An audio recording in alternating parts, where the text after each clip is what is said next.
Radio Husband Diaries, a window to souls, where laughter and heartbreak both take their tolls. This month I spent $252 on a woman's face cream, and she uses it to lubricate her cat's paws. Is this normal? Has your wife been using your face cream on her cat's paws? And again, we had a small family conflict. But not about that now, because the real story is much wilder. My name is David. I'm 48, living in Miami, and I've been married for nearly 15 years. My wife's name is not disclosed for censorship reasons, but her cat's name is Snowball. Snowball, by the way, is a fluffy white Persian with an attitude problem and a diet that costs more than mine. It started on a Thursday afternoon.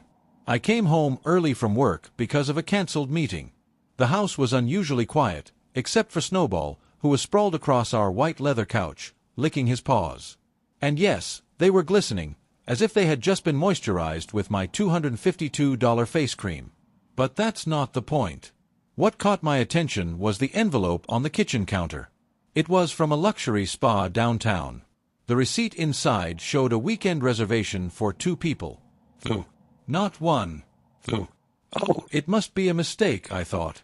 Maybe she booked it for herself and her friend. But the pit in my stomach told me otherwise. When my wife came home later that evening, I casually asked about her weekend plans. Yoga retreat, she said smoothly, sipping her green smoothie. Just me, the mats, and inner peace. Yoga retreat. Right. The thing is, my wife isn't exactly what you'd call a yoga enthusiast. She owns yoga pants, yes, but they're mostly for lounging on the couch and watching reality shows. I decided not to push her. Instead, I made my own plan. Saturday morning came, and she kissed me goodbye, yoga mat tucked under her arm. "I'll see you Sunday evening," she said with a smile. As soon as her car turned the corner, I grabbed my jacket and keys. The spa from the receipt wasn't far, and I knew if I hesitated, I might lose my nerve. The spa was an expensive-looking building surrounded by palm trees and fountains. A valet offered to park my car, but I shook my head and walked straight inside. The receptionist, a polished woman with perfect hair, greeted me.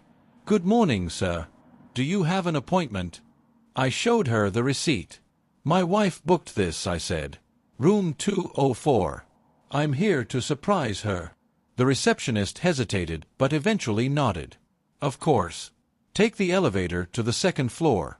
The elevator ride felt like an eternity. My palms were sweating, and my heart was pounding so loudly I could barely hear the soft elevator music. Room 204 was at the end of a quiet hallway. The door was slightly ajar. I pushed it open. Inside, soft music played, and the air smelled of lavender and citrus. The room was empty, but 2 wine glasses sat on the nightstand, one still half full. The bathroom door was closed, and light spilled out from underneath. I froze. What would you have done in my place? Would you have knocked? Would you have barged in? Before I could decide, the bathroom door opened. And there she was. My wife stepped out, wrapped in a plush white robe, her hair damp, holding a glass of wine in one hand. But she wasn't alone. Behind her, wearing a matching robe and holding another glass of wine, was a man. Mid-30s, chiseled jaw, tan skin, perfect teeth.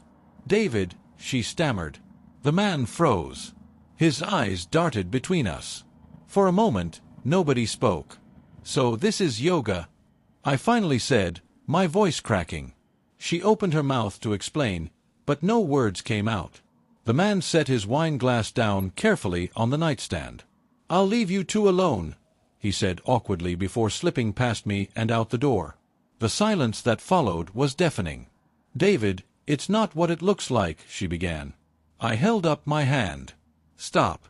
Just stop." I turned and walked out. The hallway felt endless, and the elevator ride back down was even longer. I drove around the city for hours. Past beaches, crowded cafes, and parks filled with happy couples and families.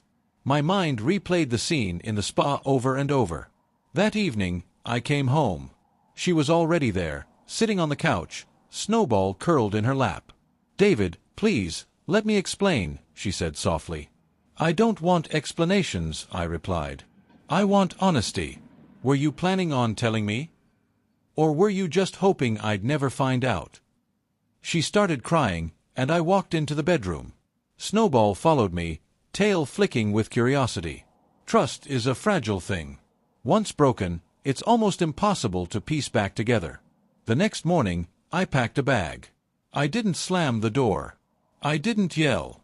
I just left. Snowball watched me from the window as I walked to my car. So tell me, have you ever uncovered something you wish you hadn't? Because I certainly have. And if you've made it this far, drop a comment. I'd love to hear your thoughts. And hey, if there were any mistakes in the story, forgive me. We all mess up sometimes, right? I want to share with you one more interesting story from my life. My best friend Chester, a manager with a $400,000 salary, is always hitting on my wife. It's funny how $400,000 can turn someone into the most charming person in the room, isn't it? Do you think wealth can buy loyalty? A few months ago, Chester suggested we all go on a weekend getaway to a lakeside cabin he had rented. Come on, man. It'll be fun. Good food, fresh air, and no cell service, he said with that confident grin of his. My wife was thrilled by the idea. She spent days planning outfits, buying supplies, and talking about how relaxing it would be. When we arrived at the cabin, Chester greeted us wearing expensive casual clothes, sunglasses worth more than my monthly car payment, and holding a glass of whiskey like he'd stepped out of a magazine. The first evening went smoothly. We had dinner, played some board games, and sat around the fire pit with drinks in hand. But then Chester suggested that he and my wife make breakfast together the next morning. You sleep in, man. We'll handle it, he said, flashing that grin. The next morning, I woke up to the smell of fresh coffee and sizzling bacon. I walked into the kitchen to find Chester and my wife cooking together. She was chopping vegetables while Chester stood behind her, his hand lightly resting on her shoulder as he gave her instructions. Morning, sleepyhead, he said. We've got breakfast under control. Would you have shrugged that off? Or would you have felt the same unease I did? Over breakfast, Chester kept the conversation light and charming. But his eyes, they lingered on her a little too long every time she spoke. That afternoon, Chester suggested we go out on his rented boat. Let's have some fun on the water, he said enthusiastically. Out on the lake, the wind was strong, and the boat rocked gently with the waves. At one point, Chester offered my wife his jacket. Don't want you catching a chill, he said softly. Later, when we stopped at a secluded cove, Chester jumped into the water and encouraged my wife to join him. Come on. The water's great, he said, his smile wide and confident. She hesitated, glancing at me before finally jumping in. They swam close together, splashing and laughing like two teenagers. I stayed on the boat, watching them from a distance. That evening, we sat around the fire pit again. Chester opened a bottle of expensive wine and poured her a glass first. To a perfect weekend, he said, raising his glass to her. When it was time to sleep, my wife suggested we all go to bed early. But as I got ready, I noticed she was still downstairs, sitting with Chester by the fireplace. I watched from the staircase as he leaned in slightly, whispering something to her. She laughed softly and placed her hand on his knee for just a second. That moment felt like an eternity. The next morning, as we packed up to leave, Chester hugged my wife a little too tightly, holding on for just a second too long. Let's do this again soon, he said with a wink. On the drive home, I couldn't stop replaying those little moments in my head. The hand on her shoulder. The laughter. The whispers by the fire. That night, I confronted her. Did anything happen between you and Chester? I asked. She looked at me with wide eyes. No, of course not. Chester's just friendly. Friendly. That word again. Friendly is how people describe behavior they don't want to admit crosses a line. I couldn't sleep that night. The image of them cooking together, laughing on the boat, and sitting by the fire stayed burned into my mind. So tell me, have you ever been in a situation where your best friend got too close to your wife? Because I certainly have. And if you've made it this far, drop a comment. I'd love to hear your thoughts. And hey, if there were any mistakes in the story, forgive me. We all mess up sometimes, right? Subscribe now.